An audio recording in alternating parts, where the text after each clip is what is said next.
been looking forward to this a lot. You and I talk often, yes. But it's always pretty fast and on a specific piece of news. But you are the executive chair of Anduril, and then you have this complete even split with being one of the 12 investing partners at Founders Fund. And we probably get to talk about the Founders Fund part a little bit less, I'd say. So we'll try and do an even split with this. You're a busy guy.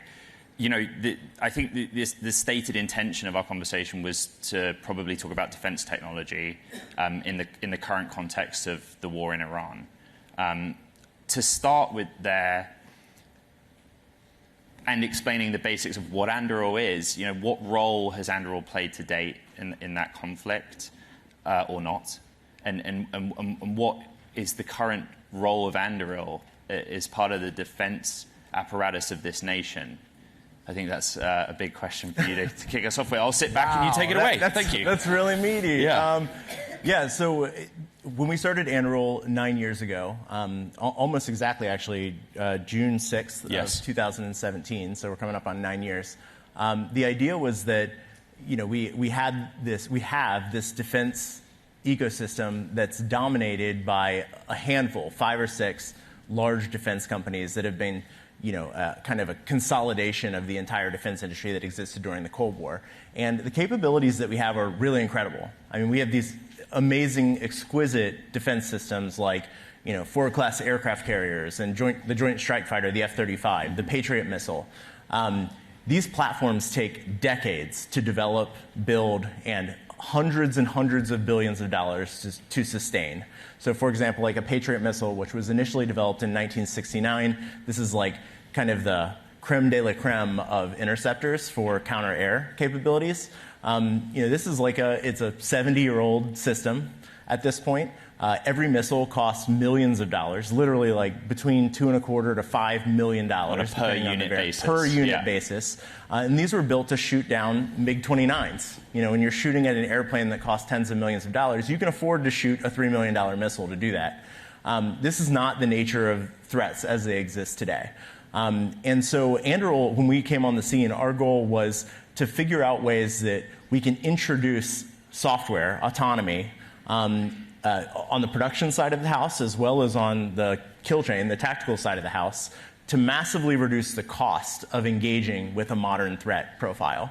And so when you look at something like the war in Iran, most of the threats that we're seeing are low-flying cruise missiles or Shaheds, which is sort of like a loitering munition. These are, you know, generally pretty slow, but they're, you know, mobile, dynamically controlled. You don't want to shoot a $3 million cruise missile at a $200,000 weapon. The economic trade-off is bad. And so, you know, we originally started working entirely in kind of the surveillance reconnaissance space, and now the kind of plurality of a lot of our work is actually related to air defense, lowering the cost of engaging with threats that are incoming to not only the United States, but also our allies and partners in the regions around the world where these threats are most present. That's an interesting point on not just the United States, because there are deployments of Anduril technology in the Gulf, as an example. You yourself, you have been and will go very soon to the Middle East. How does that work in practice, being an American company that serves the U.S. military and the Department of Defense, but also allies? You know, you must spend a lot of time meeting with the defense apparatus and governments of other nations. Right. Yeah, I would say it's like one of the most common questions we get on ethics. These are important questions from new employees, younger people that are, you know, talking about joining. You know, they'll lean forward very dramatically and say, "How do you make decisions about where we sell our capabilities?" And I'm like, well, it turns out there's this whole thing called foreign military sales. That actually the United States government decides where our things get sold. So those are very clear rules. It's not like I'm making a decision about like, oh, I really think we shouldn't sell to this country. It's like, well, yeah, the government has already kind of pre-decided that that's the case. But yes, you know, it is important for U.S. foreign policy in a bipartisan way. This is not a partisan issue. In a bipartisan way, it's important for U.S. foreign policy to provide capabilities to our allies to make sure that they are fully integrated into our joint operations, which is really important, but also that they have the capabilities to defend themselves utilizing U.S. production that may or may not exist in many of these countries. Like they don't, our allies, many of them, are not going to fund and build a fifth-generation fighter plane on their own, nor are they going to develop really complex, multi-million-dollar counter-air missile systems. And so this is a role that we play in the ecosystem, is to go out and say, to countries like Ukraine or like the United Arab Emirates or Saudi Arabia or Qatar, hey, the United States has the capability. We want you to have that capability as well. And this is how we're thinking about the cost curve for deploying these capabilities and kind of the layered approach that you can take to reducing the cost per intercept or whatever it is. Now, the tricky thing about all this is that there's a big difference between being a startup that is designing and developing a capability, which is great, and there's a lot of really interesting efforts that are happening there, and being a producer of those capabilities. And this has really been the name of the game for Anduril over the last few years, is transitioning out of just being like a really innovative technology company and focusing almost all of our effort on how do we produce at scale in a way that allows us to not only supply the U.S. customer, which is our primary customer, but also be supportive of that foreign policy mission and supplying those same capabilities abroad. So this is really about manufacturing and production more than almost anything else. That takes us to Ohio, right? So in January of 2025, you guys phoned me and said, come to Ohio. This is where our next facility will be, Arsenal 1. Remind me, there's a reason there's a 1 next to it. We should get to that in a second. But fast forward, present day, production is underway. You built that place incredibly quickly. What is it doing? And why Ohio, I think? Why did you settle on that state and that specific location? Yeah, I mean, again, transitioning from a startup where you're hiring a bunch of very well-compensated, software engineers and things like that to build things, to a world where we're producing with, a very different type of labor force, a very different type of skill set that's required. We recognized that we needed to go to a place where we were going to have the ability to scale, like our footprint, literally, that there was going to be enough workforce, skilled labor, that had manufacturing experience to fill out that footprint, and in a place that we felt like we could get the on the ground support from the local government, from the economic development organizations to do this as rapidly as we possibly could. Ohio well as well. That helped. I know Ohio well. It didn't help. I want to be clear. I'm from Ohio originally. When we narrowed it down to our last 3 locations, I sort of recused myself from the process because I'm like, man, if we pick Ohio, everyone's going to think I put my thumb on the scale. And then at the launch event that you were at, Governor DeWine got up and he said, first off, I'd like to thank Trae's mom. And I was like, oh, man, you're blowing the whole narrative here. But yeah, I think Ohio is this incredible place for manufacturing. Has a long, long history in manufacturing. Just in my family alone, between my uncles and my grandfathers, we have worked at Ford, General Motors, Frigidaire, National Cash Register, Luxor Exotica. I mean, there's a tremendous history of manufacturing. But much of that evaporated. We had a sort of a bipartisan policy around globalization for decades. And it's really easy from sitting on the coast, whether you're in New York or San Francisco, to kind of forget about what happened in the middle of the country during that 20, 30-year run, starting in the early 90s. But every single one of those companies that I just mentioned no longer has factories in Ohio. And there's a lot of people that have been fighting for their lives to find employment. And some of that's coming back now. I think DeWine's administration has done a great job of incentivizing companies like Anduril to come in to build new factory campuses. So it's kind of catching back up. There's some wind in the sails. And we're really excited for what we're going to be able to do there. Anduril has had growth in lots of different ways, right? The valuation that you've grown the company to, but also the footprint.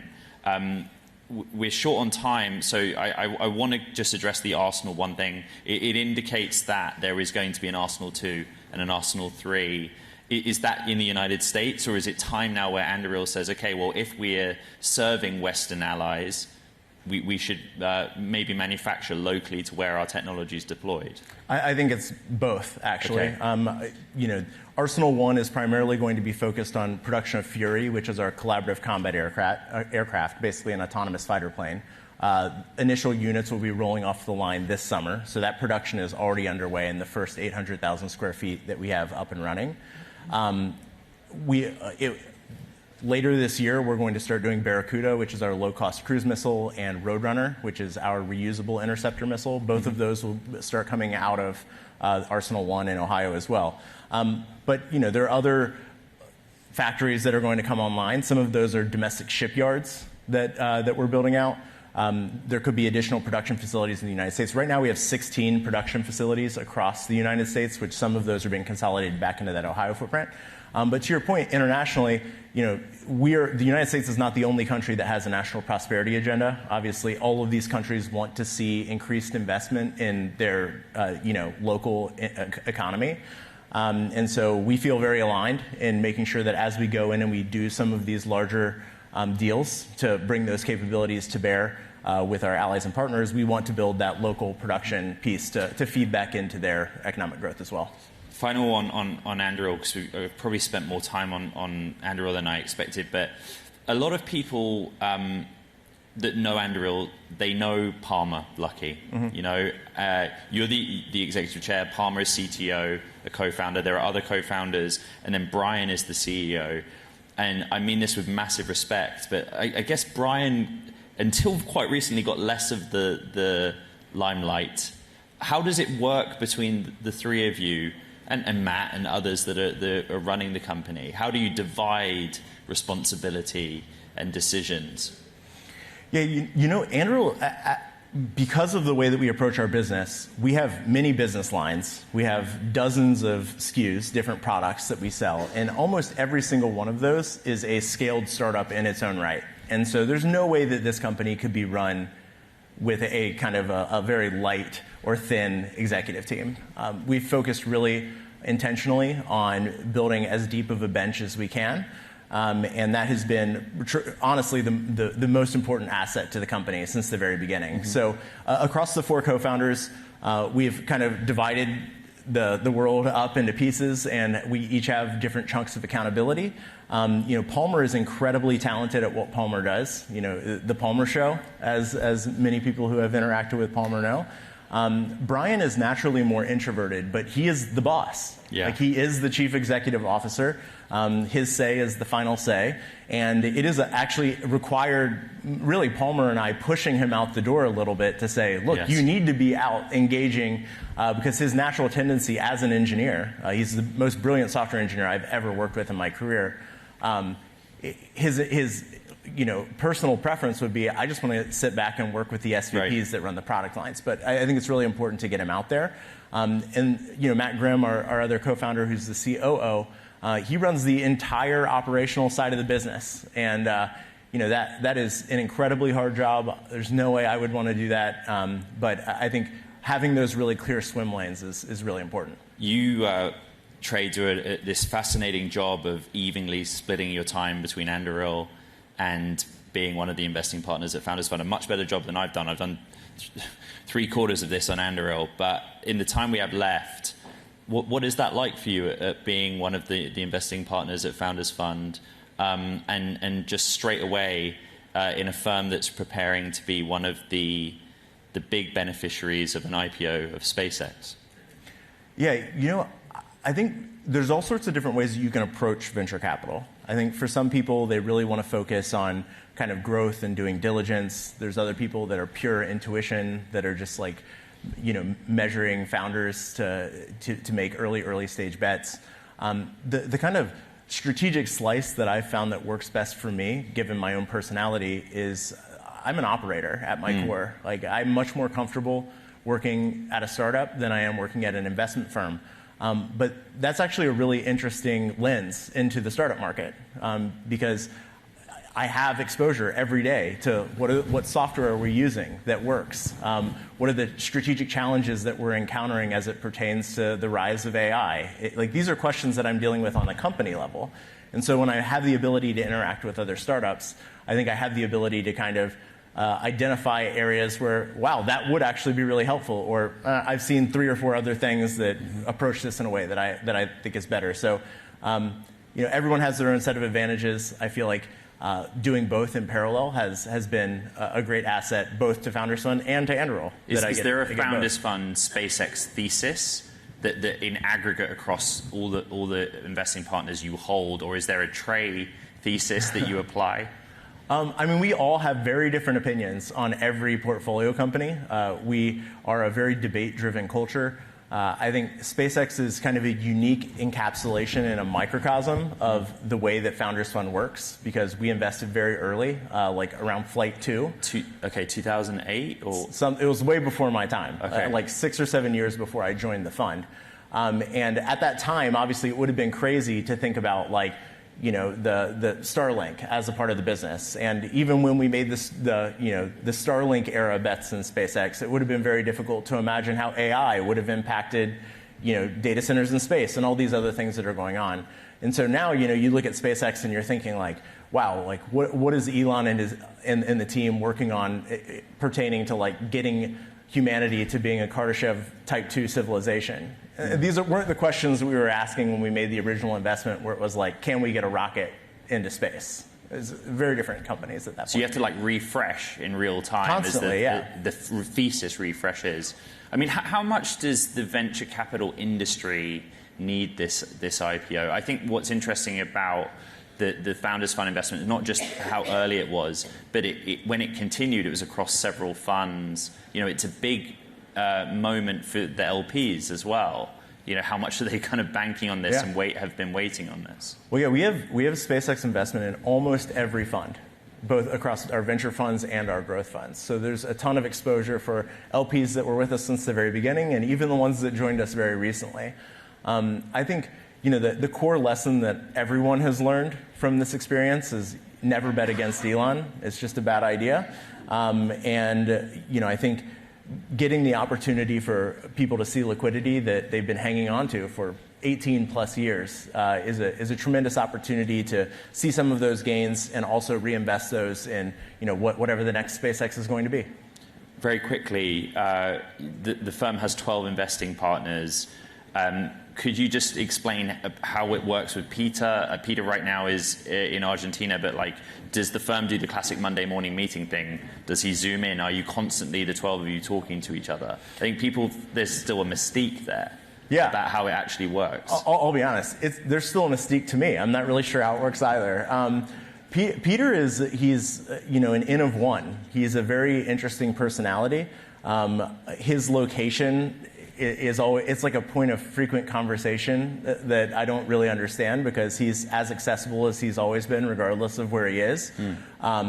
If for anyone that's read his book 0 to 1, you can kind of imagine how that would translate to a venture fund. There Monday meetings, for example, we don't do Monday meetings. Why don't we do Monday meetings? It's not because we're lazy. It's because when you create a process, a tracking system for how you move something from step 1 to step 2 to step 3, you end up making relative rather than absolute judgments. So you're like, well, this is the best company I met with this week, so I'm going to bring it to the partnership. And then they say well, this is the most interesting company that we have as a fund have seen this month. And so by the time it gets to the end of the process, you're like, well, it's made it this far, maybe we write a small check. And there's just not a lot of conviction that's built into that. So we have created a ton of friction in the process of getting a deal through, because we have no standing meetings. And so if you want an investment to be made, you have to go and wrangle all of the other people that are required to get that deal done. And you mean internally with each other? Internally with each other. And any one person can basically torpedo a deal. And so you have to go charging in as hard as you can with really high conviction. And what that means is that we make, as a fund, significantly fewer investments by number, not by dollar amount, than any other venture fund of our size. But we're highly, highly concentrated into the bets in the fund. So, call it 40% of every fund is concentrated in just a couple of companies. And I think that really is because we've created an enormous amount of friction. It's just really hard to get anything done.